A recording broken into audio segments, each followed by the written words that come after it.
Okay, question 5. Which of the following is true of keto adapted, and this is long-term keto adapted, over 9 months, endurance athletes? So baseline glycogen stores are deficient.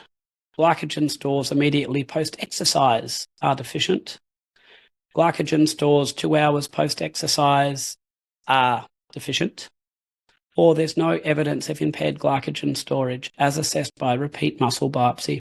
You can probably tell this is quite a leading question, and this is actually based on a very, very good piece of research where they actually did muscle biopsies on athletes who were long-term keto adapted. They compared habitual high-carb athletes to habitual low-carbohydrate athletes. BL stands for baseline. You can see even assessed by gold standard muscle biopsy, no different in glycogen stores. Immediately post-exercise, again, no difference. And post-exercise 2 hours, and this is after the high-carb athletes were given a high-carbohydrate shake and the high-fat athletes were given a high-fat shake. Again, there was no impairment of the recovery of glycogen.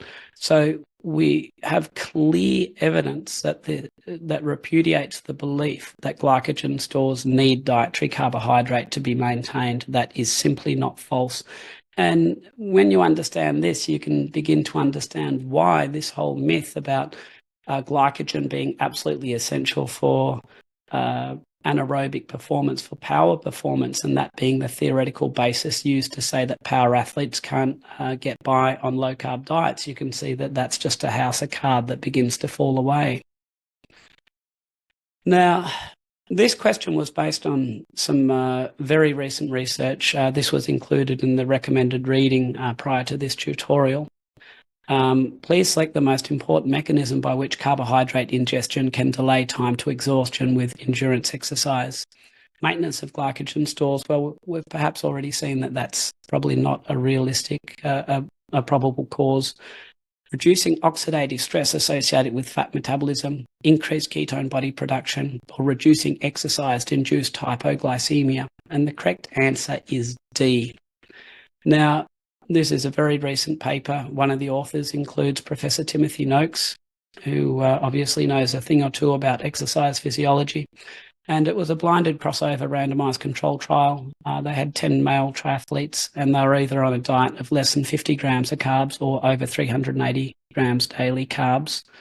And what they found that 10 grams of carbs per hour in both groups prevented exercise-induced hypoglycemia and increased the time to exhaustion by 22%.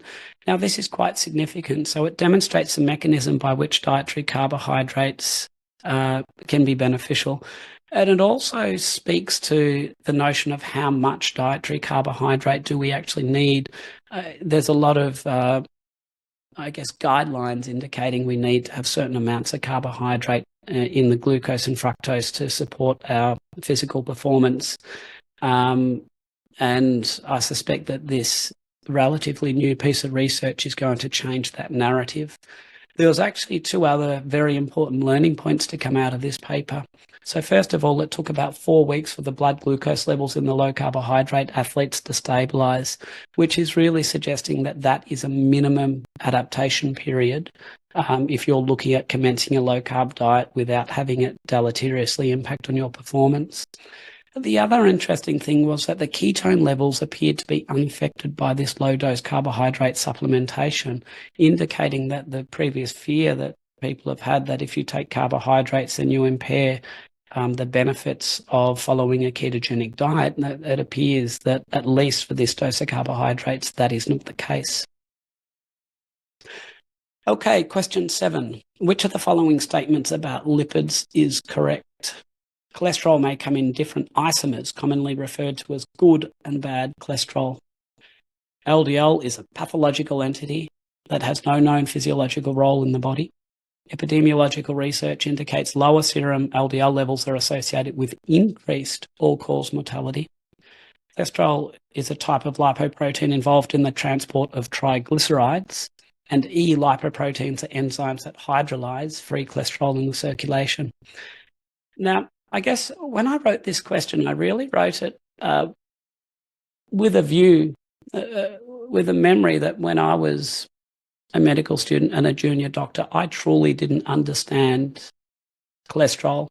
When I saw cholesterol written on the pathology form and it said cholesterol, I assumed that that actually meant cholesterol, but it actually doesn't. So when they say cholesterol on the pathology results, it actually means lipoproteins. And cholesterol is actually a sterol molecule. It's a molecule that can no more have good and bad forms than water can have good and bad forms. So most of these options here are completely spurious and scientific nonsense distractors.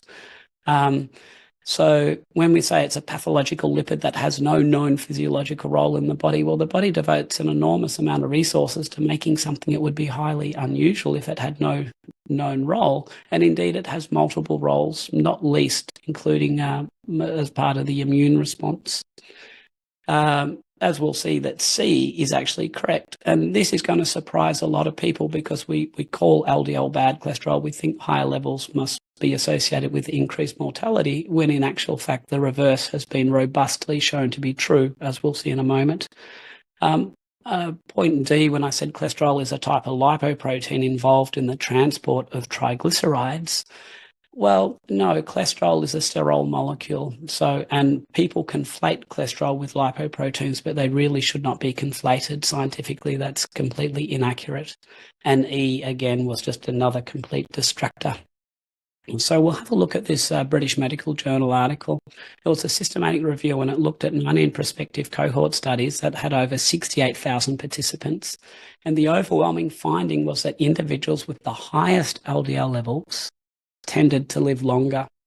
That was a finding of 16 of the 19 studies that found that relationship. Basically, the higher your LDL level, the lower your chance of dying. And when we actually have a look at each of the individual studies within there, it doesn't matter how we slice it or dice it. When you can see the quartiles there in the center, comparing the very highest LDL group with the lowest, or even just the second lowest, the high LDL levels prove to be superior. And then we have people making arguments about reverse causality, that it's, just when people become very sick that their cholesterol lowers, and that's why we see this association. This study, for example, excluded subjects with terminal disease, with heart disease, with diabetes. They got rid of those chronic diseases and the results still stayed the same. This study found that there was a 50% reduction in the chance of death in the highest LDL group compared to the lowest. In a nutshell, the findings of this systematic review are robust, and it's simply scientifically dishonest or disingenuous to dismiss or ignore it.